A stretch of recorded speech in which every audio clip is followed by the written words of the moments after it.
ножички са малко по-ковчи. Защото едния край са тънки, от другия са дебели, а тъничките от двете са дебели. Те са направени за черва, мисля, че чревни ножици, мисля, че са тези. От единия край е много дебело и пак става дебело. Сега, понеже пробата е мляно месо и лесно се работи с нея, но когато е месо или пък колбас, вече трябва да изрязваме малки парченца от пробата и тогава е хубаво да бъдат островърхи. Да. Защото забиваме в дълбочина и нарязваме на купчета и тогава купчетата пада директно в турбичката. Ето, нали, като дойде мляно месо ще бъде? Да, млян пак също ще бъде, мляно месо. Но идеята на метода е да работи с всякакви проби, и с колбаси, и с сурови меса, пастърни, примерно, може да се изследват.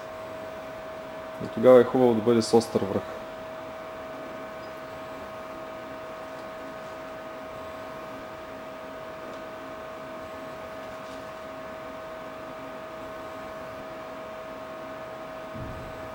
А вие сега заявихте нови инструменти или още поръчахте ли? Не. Не сте. Не съм. По стария проект пърти се изчерпиха. Но ако трябва да заявяваме, не знам. Не, новия, когато започнем тогава. Не се ни пада. Залепи го на стената вътре.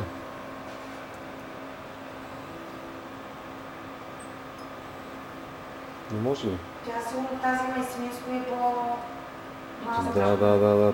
Тази е свинска, пък предната беше телешко мляно месо. Телешката няма проблем, тя е по-твърда. Тя е само месо, пък това има и сланина. Да. Това е стандарта Стара планина. От него взех, понеже няма консерванти. Да. Би трябвало да няма. Няма. Казах, че няма. Нали, сигурни са в производството. Това е на един от магазините в производството.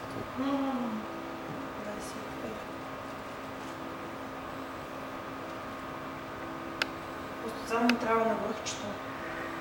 Без навътре да се влиза, защото не пада иначе.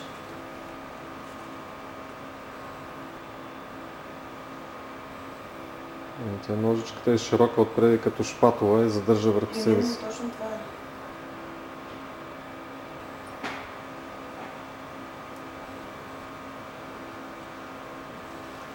То всъщност мога да ползвам за телешкото е тази, а пък за тези да ползвам тъничките. Още малко. Още грами малко отгоре. 1,2.